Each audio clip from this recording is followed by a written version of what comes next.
Elle n'éleva jamais la voix. Elle ne leva jamais la main. Mais quand une héritière gâtée lui écrasa un gâteau au visage devant 300 invités de l'élite, en l'appelant ordure et en riant tandis que les caméras filmaient chaque seconde, la femme que tout le monde croyait sans pouvoir regarda simplement sa montre et sourit.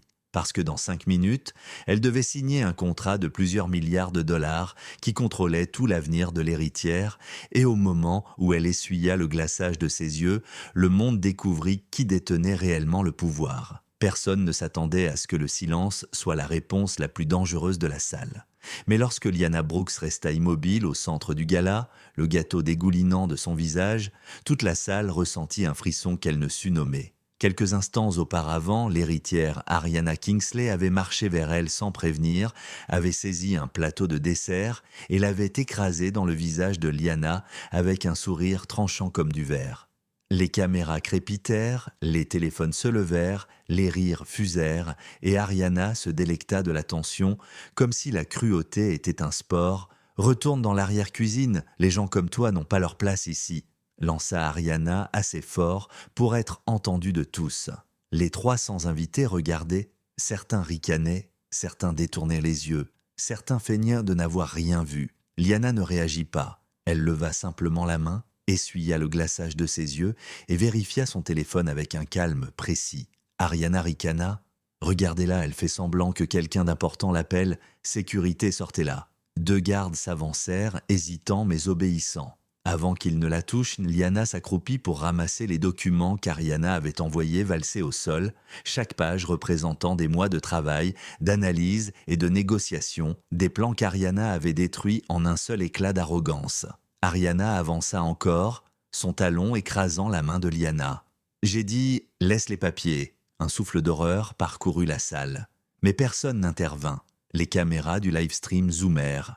Liana se releva lentement, non pas avec colère, mais avec une froideur qui fit reculer les invités les plus proches. « Miss Kingsley, dit-elle d'une voix basse, vous venez de commettre une erreur grave. » Ariana éclata de rire, se tournant vers l'audience. « Vous entendez ça ? Elle se croit importante ?» Alors Liana sortit un petit badge de son sac. Ariana l'arracha, le brandit vers la foule et se moqua. « Ça, c'est forcément faux. Impossible que quelqu'un comme elle ait la moindre autorité. » Avant qu'elle ne termine, le directeur de l'hôtel, Adrian Cole, aperçut le badge. Son expression changea instantanément. Choc, reconnaissance puis peur. « Miss Kingsley ?» souffla-t-il. « Ce badge est authentique. » Le sourire d'Ariana se crispa. « Ne sois pas ridicule. » Mais Adrian avait déjà appelé un numéro, haut-parleur activé. « Bonsoir, vous êtes bien au bureau de Dr Liana Brooks, présidente exécutive. » La salle entière se figea. La bouche d'Ariana s'ouvrit lentement. Les commentaires du live-stream explosèrent. Liana répondit calmement « Oui, c'est moi, j'ai été retardée. »« Dr Brooks, le conseil regarde le live-stream. Êtes-vous en sécurité ?» Le visage d'Ariana devint livide. Les invités comprirent soudain la vérité.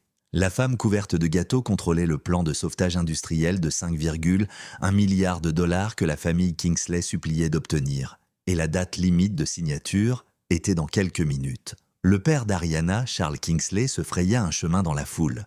La confusion sur son visage devint de l'horreur lorsqu'il reconnut Liana. « Docteur Brooks !»« Oh non, Ariana, qu'as-tu fait ?» Ariana balbutia. « Je pensais qu'elle était en dessous de toi. » acheva Liana en essuyant son visage. « Tu pensais que l'humiliation était un divertissement. » La tension dans la pièce se resserra comme un fil métallique. « Dr Brooks, » reprit la voix au téléphone. « Procédons-nous à l'accord Kingsley ou activons-nous la clause de résiliation ?» Ariana agrippa le bras de son père. « Daddy, arrête-les, dis quelque chose !» Charles tomba à genoux devant Liana. La salle entière haleta. « Je vous en prie, ma fille a agi sans réfléchir. Ne punissez pas 12 000 employés pour son ignorance. Daddy, relève-toi, elle dramatise. Elle rend ça plus grave que... Elle n'a rien créé du tout, coupa Liana. Tu l'as créé. » Elle souleva le contrat qu'Ariana avait tenté d'abîmer. Des miettes de gâteau tombèrent sur le marbre. « Cet accord, dit Liana, était la dernière bouée de sauvetage de votre entreprise. Sans lui, vous faites défaut sur vos prêts internationaux d'ici quelques semaines, votre action s'effondre, vos partenaires se retirent, votre réputation explose. » Le souffle d'Ariana devint saccadé. « Vous pouvez encore signer !»